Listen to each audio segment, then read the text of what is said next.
Hello, everyone, and welcome to the Economics Design Podcast. Today, I'm very excited to be joined by our guest, Dirk, co-founder of the Upland Metaverse. Thank you, Dirk, for coming and joining me today on the podcast. Yeah, very excited to be here. Thank you for having me. So before we jump into a conversation about Upland, could you please introduce yourself and tell us about yourself? Sure. So my name is Dirk Lueth, and I live here in Silicon Valley for 14 years now already, but I'm originally from Germany. And my background is I am actually an economist. I wrote once a PhD about private and state-controlled currencies. So that's why I got hooked very, very early about the whole Bitcoin, but maybe a little bit more later around that. But also I'm an entrepreneur. I started two companies in Germany. One of it was the Financial Times in Germany, then another company in the fintech space. And then in 2009, I moved here to Silicon Valley because I thought that's the place, that's the, where actually innovation is made. And I said, okay, I never left. Originally, I thought I was going to be here only for 1 or 2 years now, and I'm still here, still around here. So fast forward, being here in Silicon Valley, I got very early involved with blockchain. So I first found out, I read the Satoshi's white paper. I don't know exact date, but it was late 2011 or so when I read about it for the first time. And as I said, because I was so much in love with always with currency stuff and so on, I said, oh, well, this is really revolutionary, because I thought, my academic work, I would never use that again, because after I finished my PhD, I went to become an entrepreneur. I said, okay, this is something, which is very, very unique, because they only basically have the Federal Reserve or the European Central Bank where you can go work. Of course, there's other central banks. I said, okay, but now I was so, hey, I can use that again. And I'm using that a lot also here in Upland, where we're going to talk about it a little bit later. And I also helped a lot of startups, especially here in Silicon Valley. I was mentor of several accelerators, to enter the US market, to raise capital. So startups and economy, that was always somehow, what I always danced around, let's say it like this. And then in 2018, I put myself together then with Mani Honigstein, Inidan Zuckerman, and we co-founded Upland. And the story was that we were having one of our game nights, and we were playing the game Monopoly. And they're both Mani and Idan. They're more from the gaming space. They did something more in the gaming space. I was more the blockchain person and the economist. And we said, okay, what if we take actually the idea of Monopoly, which I never met anyone who doesn't understand or doesn't know Monopoly, the game. If we take that, we take the real world, and we take blockchain, and we create something new out of it. And that was then in 2018 when we incorporated. At that time already, we said 2018. That's we called it Upland.me for Metaverse, but that was very early when no one was really talking about the Metaverse. But that's all about me. Being always around this whole entrepreneur space, and I just love it, to create something new. Cool. That sounds like a very exciting background, and it's great that you can apply some of those PhD knowledge into some day-to-day activities. I think that's not too common these days. Exactly. So I think to start off the conversation, Dirk, it'd be great if you could share a little bit about what Upland is, and generally speaking, how the project has evolved over the past couple of years. Yeah, as I said, that we wanted to create something like a parallel world, like a virtual world. And there was, we said, okay, we need to make it really easily to accessible, for, let's say, normal users. And because back in 2017, 2018, we saw a lot of things happening in blockchain, but we said, oh, this is not really mass market. It's super complicated because people have to deal with passphrases, their private keys. And, when an average person who's not really technical versed loses his password, they want to call someone. And that's why I say, okay, when we really want to build something, it has to be mobile first, right? That's where the people are. And that's why, today iOS and Android app are existing in Upland. And also we allow fiat in. That means regular money. You can use PayPal, credit card to buy something in Upland. So you don't need really to deal with the complicated wallets and so on. We're obfuscating that away from the users. So that was the starting point. But then we said, okay, we were inspired by Monopoly, and that is actually how Upland started out. It is, when we launched it, we called it property trading game. That means we are based on the real world, but as being an economist, I always said, okay, we cannot just release the whole world, because then we're going to flood. There will be too much supply. It just doesn't work. That's the reason why we were very careful from day one. So we launched only in San Francisco. Today, we are live in 20 cities in the US. Rio de Janeiro and Buenos Aires is going to launch very soon. I think by the time this podcast airs, it's probably live. And then we have also Porto in Portugal. It has to do with partners which we have there. But back to, so when we launch a city, we take actually the real world parcels. It's not just, that you draw some squares or something. It's the real world parcels we're taking from a data provider, and then you can purchase that address, right? And so let's say in San Francisco, where we started out, that was the Genesis city. You buy, just making up a number now, 234 Post Street, right? And then you actually can go there. You can actually look at Google Maps, how it looks in the real world. But what you do is actually buy the address. So, and then we gamify it a little bit. So first of all, once you purchase something, because it's based on blockchain, you truly own it. So that's an NFT, what you purchase there. And then you start earning a small income on it. And that's also part of the economy. At the beginning, it was 17% in order to subsidize activity in the metaverse, right? So we wanted to create this so-called velocity, that in the economy, right, that this is starting. We lowered that now to 14% a little bit because we cannot, because if there's too much, if we give too much free money out, right, then of course, the value of, our currency it gets deflated. And that's the inflated, sorry, that's the problem. And the I have to also say is we have a fixed exchange rate. So we have $1 equals 1,000 UPEX. So that was always very important that we stick to that fixed exchange rate. So when you now go into Upland, want to purchase something, you have first to buy what is called UPEX, so $1 or 1,000 UPEX, and then you can purchase the land. So you purchase the land, now you own it, you earn some yield on it. Now you can go, and that's where we gamified it and where we were inspired by Monopoly originally. Right now we can complete a collection. So a collection means you collect the properties with the same characteristics, maybe on the same street or 3 museums, or there's always, fun collections we are creating. And then you actually start increasing that yield, right? And what this does, it sets in motion the whole trading activities between the players because they want to optimize for their collections, right? So that's how we started to create economic activity within Upland. Interesting. That's very interesting. So I'm wondering if you could share a little bit about how prices were determined in this virtual world of Upland, and also if you could share a little bit about why the importance of that 1 to 1,000 ratio for the in-game token. Yeah, so to your first question is, we took actually, because the prices are publicly available, when, we took third-party databases and looked how the prices are in the real world, and then you apply a certain curve. So we were actually using, that logic behind it, looking how the prices in certain areas behaved, right? So that, what we found out is, and just because sometimes, we have to tweak a little bit because it's, we started out as this game, right? And to make it more excitement, because in the normal world, the curve is a little bit more flat, right? But we figured it makes more sense when we actually have a little bit steeper curve, right? So we actually tweaked that in our algorithm a little bit, how the prices were determined. But they are related to the real world. Yeah. But of course, once the properties have been purchased in Upland, it becomes its own dynamic. That means, sometimes, certain areas are being developed, and then, of course, it's always supply and demand because people can put their properties actually up for sale, and then prices can go up and down, right? And that's also what many of our players enjoy, right? This whole idea of economic simulation as such. So that's so the second question, part of your question was, what was it? Yeah, the second question is if you could explain a little bit more about the policy of the UPX or UPX token, specifically how it's designed to be, according to 1,000, I believe, is equal to $1 if I'm not mistaken. Yeah, so what was always very important for us that we see UPX, and it's an only in-game tradable token. You cannot trade it on exchange. Is for many reasons. I mean, one obvious reason, let's say external reason, was because we wanted to, be regulatory compliant, right? And so we only can trade it now in the app, because otherwise, we get into issues here, especially in the US with regulatory bodies like SEC and so on.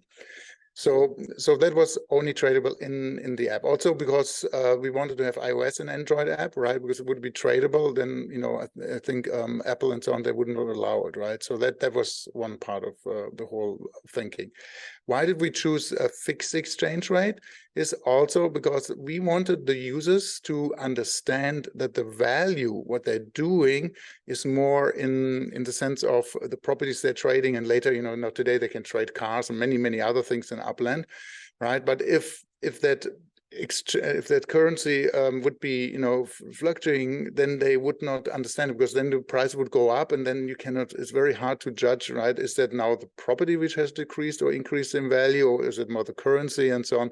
So we want to make it easier for people to understand. That was also the thinking. Why did we pick 1 to 1,000? We thought, okay, because we are somehow simulating, the real world. If it would have been 1 to 1, then it's a little bit, it's you buy a property for $2 or so. It's a little low. So we want to get a little bit the impression, that this is a little bit higher in terms of value, right? That's a little bit psychology behind it. But we could have picked any exchange rate. We could have picked 1 to 100, 1 to 1 million, or whatever. But we just thought 1 to 1,000 was the right one to take. Mm-hmm. Yeah, that makes sense. So within the Upland economy, there's a community pool where funds enter as well as exit. So I'm wondering if you could share a little bit about how those mechanisms are included within the game's economy. Yeah. So first of all, one thing I wanted to add is also Upland is a pure utility token, right? You see that. So in Upland, it just doesn't make sense to hold it, right? Or to use it as store of value. As we know, as an economist, there's different functions of money. You have either store of value, you have the utility or as a medium of exchange, or for accounting, right? So, and sometimes there's different thought directions. We can have additionals, but let's keep it simple here. And so, that's actually, the store of value is not for Apex at the end of the day, right? Because when you think about it, when you hold Apex in Upland, but you could always buy a property because there you earn a small yield on it. So why hold it, right? So of course it gets less liquid because you would need to sell it again, but that's one of the reasons. So, and when we then build out the economy, we said, okay, we need, we are big believers in what we call progressive decentralization, because we are blockchain based, and our philosophy is that we, as the operator, that we are stepping back over time more and more, right? We cannot do that at the beginning because we believe if it's too decentralized, because you cannot think of everything at the beginning, you have a risk that the economies could potentially crash, because our ultimate goal is always to build a stable economy. So at the beginning, we as Upland, as the operator, we had, we function more as a central bank or whatever you want to call it. And, we wanted to be more in control, because our objective is, to avoid, that, some, bad actors can do something, which is put the economy at risk, right? It's very simple math, right? When you have only 10, because obviously we've been growing over time in terms of users. If you have only 10 users and one is a bad actor, right, he can do much more damage, right? When you have 1 million users, only one bad actor, then his effect is much lower, right? So that's a easy thinking behind it. So then the way we build it is that, okay, when we have the idea that we want to do progressive decentralization, that we hand over more autonomy to the community, we said we have to separate, right, where money is coming from and where money is put back into circulation. We have to differentiate between community and Upland. That's the reason we created 2 so-called pools. One is Upland pool and one is the community pool. The Upland pool is us as operator, Upland Me Incorporated, is how we actually, fund the operations of Upland, right? Because we have people here, we have to pay the developers and so on. And this is very simple, because our users, as I said, need Apex in order to purchase something in Upland. And we are getting the fiat or the dollars for it, or also crypto. They can also use crypto to buy Apex. So so that's how it works. So users take fiat, buy Apex, and then we collect the fiat, and then they have the Apex, and then they can buy something in Upland with that. So, and But then at the same time, we had actually also what is called the community pool. And the community pool is actually something where money goes in and out all the time because of activities of the community. So for instance, when two players trade between them, right, they actually have to pay, the seller and the buyer have to pay 5% as a fee. But that fee doesn't go to us, to the operator, it goes to the community pool.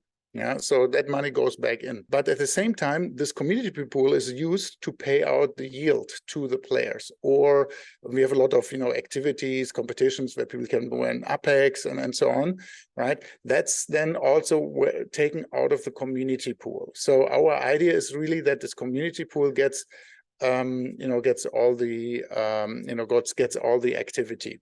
Yeah, and that's how, on a high level, how it works. The reason why we said that is, because we as Upland, maybe one day there will be also multiple operators, right? I clearly see that also in the future, that not just us selling Apex, but maybe others, right? That's part of the decentralization. But anyway, okay, sorry. No worries. Thank you for that. So I wanted to talk about the idea of virtual land with you. We've seen games before, Decentraland, Sandbox, Upland, that are trying to instill virtual land in a way that's sustainable, that holds its value. But one of the consequences we've seen to these situations are huge amounts of speculation and a whole bunch of other things from an economics perspective, which is quite interesting. So I'm wondering if you could share some general information about what your impression of virtual land has been over the course of previous years, and maybe if that relates to any other games currently in development or have been developed, like Sandbox, for example, that you have any unique insights on. Yeah, first of all, I mean, Sandbox and all the others, they have a different type of economy than what we have, right? So they don't have this in-app token, right? Obviously, their token is tradable. There's goods and bads to it, right? Of course, when the prices are going up, your land also appreciates because everything is measured in that token, right? As I said, we have the fixed exchange rate. But, now as we are currently in a downturn, and that's then, that's how we actually have shielded our users from that effect, because our dollar is a dollar, right? Because it's a fixed exchange rate still. So that's from the starting point. And I was always, I'm very skeptical always, and you said the right word, when a in-game token is connected to the outer world. Because first of all, these game economies, they're very fragile, right? In general, anyways, when they get started, and now you have outside speculation, right? When tokens are traded somewhere else, right? And then when the token plummets and goes all the way down, right? You actually, then your economy suffers of that as well, right? So that was always very important for us to have a different approach here. Yeah, and I think most of our users, and really appreciate that, right? That this hasn't happened in Upland right now. So the first thing, but then coming to land itself, of course, prices in Upland for land go up and down, right? And so very often people complain, oh, land is going down, what's happening, and so on. But at the end of the day, look, this is just a normal economy. It's supply and demand, right? It's, is your land seeked for, people are looking for your piece of land or not, right? Give you one example. When, we have a partnership with the NFLPA, where we have stadiums, right?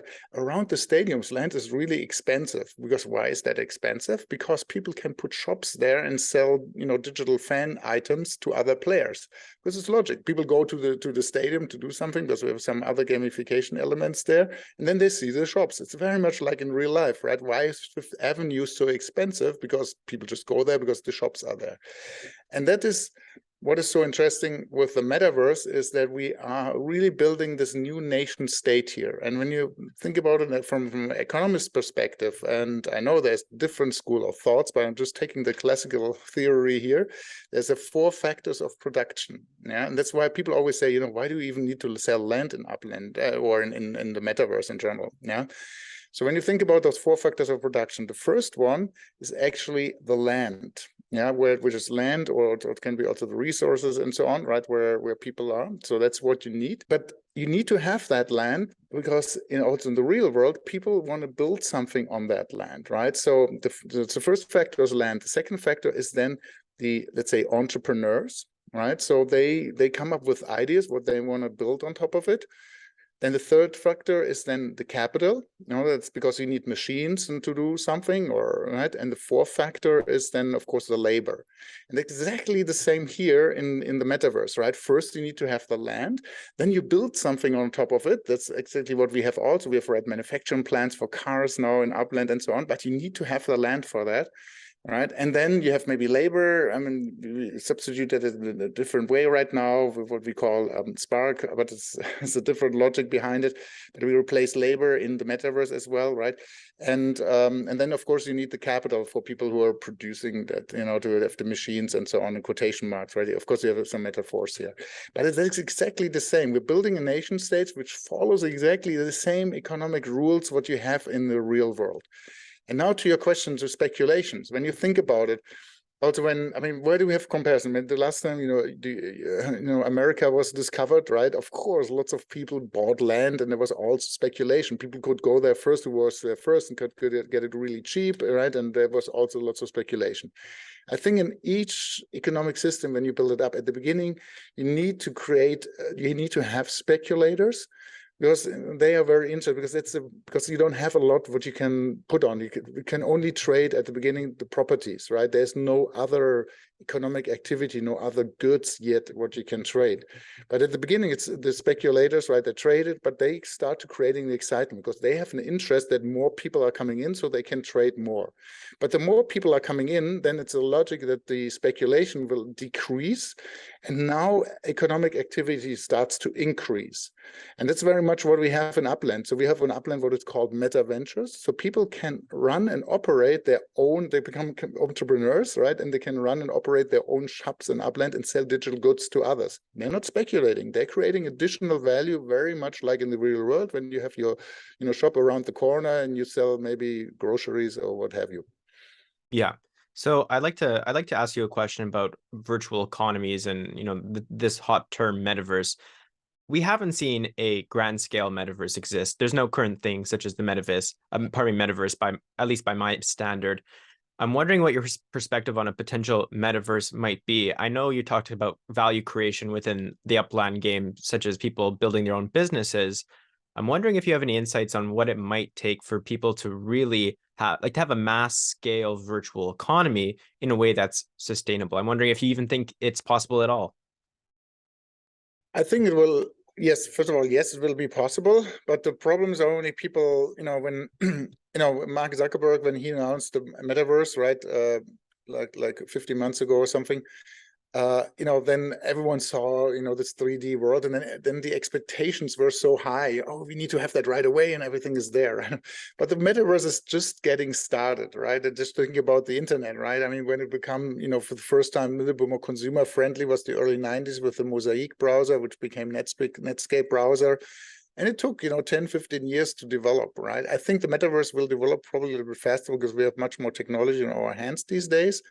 But the metaverse is still something where I think it's not necessarily just, virtual reality, augmented reality or whatever, right? It's much more where people immerse in a, let's say, socio-economic way, right? They go into there maybe to entertain themselves, to meet with others, right?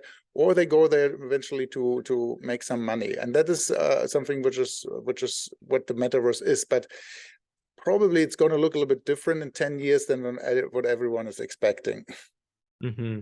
Yeah, I think it's interesting from an economics perspective. One of the things I commonly do is speak to game economists from MMOs. I just had the economist of Star Atlas on the podcast, and we discussed the potential existence of a metaverse and the emergence of these virtual economies.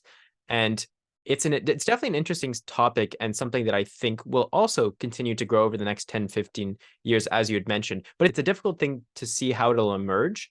And as you mentioned, there's some technological limitations at this point in terms of what can be developed, whether that's a virtual headsets or just logistical problems people just can't do, such as like interoperability, right? That's a common one you hear in the Web3 space. That's very difficult to achieve, if at all possible.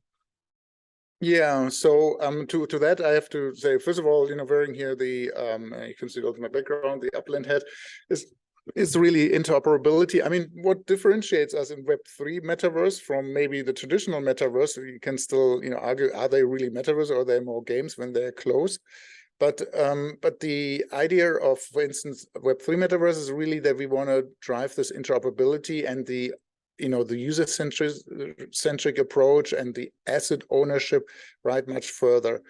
And in Upland, what we have created is called the NFT portal, right? So the assets, the NFTs are represented as NFTs, and you can take those assets, and import them from other chains or games into Upland and export them. I mean, we just launched an alpha, and you were able to import some CryptoKitties. You were able to import some stuff from the Wax blockchain, and we're going to roll it out much further. So that actually, first of all, gives people the freedom, right? They're not bound to this walled garden of, quotation marks, of Upland. No, they can take it. They can take stuff elsewhere.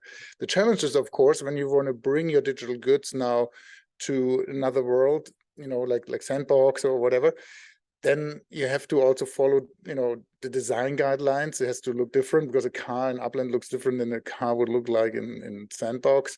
You would need to also transfer let's say, the characteristics of the car. Maybe, you drove a race in Upland and it has been damaged. So is the damage also represented in Sandbox? So there's a lot of detailed questions. And those detailed questions are very important. And in that context, we are going to see a lot of standards to be launched, either from companies who are proposing those standards and hope that they will getting adopted by other metaverses, or what we also did. So last year, actually, I invited all the founders and CEOs of the big metaverses together into one room. We met in New York, and we have now over 1,000 companies who registered for the Open Metaverse Alliance for Web3, called OMA3. So it's oma3.org, where we actively work on the topic of interoperability. There we cover, we have different work groups started there. And, anyone who's listening to this podcast, happy to, you can join and register there. But the work groups are things like asset transfer, portaling, right, or ecosystems. So, and we're also working with the MSF, Metaverse Standards Forum, to coordinate, because they're more, let's say, the traditional world, where we are the Web3 world. We're coordinating also with them. So, but the idea is really, the big vision is, that in the future, and I always say that people always are asking, how do you see the future there? I would love that in 10 years, and just, maybe, metaphorically speaking, every user has his locker, and in that locker, he has all the assets he owns, or she, and all the identities in there. So when I now say I want to go from one world to the other, I, as the user, it's very user-centric, user-controlled, I can decide what I want to take into that world and take out. So let's see if we get there. But I mean, we have the clear vision that we want to work on that in this direction. Mm-hmm. That's interesting. I think what's interesting about the interoperability problem is that I'm wondering your opinion on this, is potentially a lack of incentives to have interoperability. So for example, if you have assets that are taken to another world, right, in some senses that has the potential to reduce the amount of monetization you can have in your world. If you have owned assets, that allows people who buy into the game to also sell outside of the game and then transfer that money into playing a different game, right? So there's a trade-off at play here, but there's also different types of way to monetize, right? You can take advantage maybe of transactions in like an MMO, for example, as a result of owned assets. So I'm wondering maybe if you could, what your thoughts are in terms of some of the difficulties with this problem. Yeah, of course. Well, first of all, I think it has to do lots of governance and how companies are managed, right? If it's this one single company who wants to own it all, I think that's then probably difficult. If the company has, for instance, a DAO or very community owned, right, then that already changes a little bit, right? So I think that's one of the things we are in progress of changing, right? So, and we're not there yet, and DAO is very decentralized. The community decides over certain things, right, and not an individual, publicly quoted company or something, right? So there will we see probably different decision being made. However, again, what I said earlier, you always have to find, when we economists always say, there's a curve of the cost of centralization, the cost of decentralization, right? And the best outcome for an economic system is where, those two curves, meet, because then the costs are the lowest, right? But this is always very dynamic, it always shifts around. Yeah, but that's a little bit how things will change. And then, things are getting decided probably in a different direction. But one day, and that's also we can also very easily argue, right, that say, hey, when in real life, when you take your car, let's say when you travel, from the US to Canada, and you now have to stop at the border, and now have to leave your car there and go into Canada and buy a new car, right? So the new economy has actually, okay, you sold now a car again, but then this user has maybe less money to buy something else, maybe stay 5 days in a hotel, maybe can only stay now 2 days or whatever. That example, I think you get just is, but I think the overall, it's much more when they actually can keep their car, right? And now they can do much more in that economy as well, which creates more activity in the economy, more transactions, and so on. So in the long term, actually, those companies will even make more money because of that than they're doing as of today. But it's very short-term thinking. Of course, when you want to be a monopoly, right, and want to control everything, of course, then, you don't have a reason to do that. But that's not how the world is going to look like, because there will be pressure from people to saying, hey, no, I want to do actually take my car from one land or from one metaverse to the other. Mm-hmm. Yes, interesting conversation. I love discussing this and getting people's thoughts on what they might see as a virtual economy and how that might take place. Last question for you. I'm wondering what's next for Upland, and if there's any key insights or learnings you've had over the last couple of years building the project that you'd like to share. Yeah, so for Upland, as I said, we started out as a property trading game, but we were seeing us more and more becoming, we always say we have our platform moment, right, where we have actually 4 different groups we are serving. So first group is, of course, our users, our community. They can create and operate their own shops, right, in Upland, right? We just give them the tools to do it, but at the end of the day, they do the transactions between themselves. So that's the first group. The second group is then we want to work with brands. We provide them also platform tools to be integrated into Upland. Third group is then the creators, right? The people who want to, create stuff, whole creator economy idea, right? Designers and so on. And the fourth group is that we're very excited about that one. Is we launched a third-party developer platform where users can actually launch their own apps on top of Upland. It can be even the Web 2 applications in Upland, right? So the way we do it, and users can actually take the assets from Upland into the other app, right, and take them out again, which just makes it very unique. So we just had a partnership with first third party we launched called World of Football, where people actually can go and play and can go out, so they can take their assets with them and so on. So, and in the long term, we see Upland actually as becoming the metaverse super app. That's a little bit of buzzword, but that's exactly what we see. You go into Upland to have tons of different experiences, but very often not just in the look and feel of Upland, but also in the look and feel of other games, of other, it doesn't need to be always a game. Maybe you go to a virtual university and do stuff there and so on. So there's a lot of things we want to do, but that's the way we are going to see it. We're going to still develop a lot of things, interesting things to do in Upland for our existing community, but we think we're going to grow much faster if we now add this whole ecosystems around us to it. Great. Okay, I'm looking forward to it. Dirk, thanks for coming on the podcast today. It was great to speak with you. All right. Thank you for having me.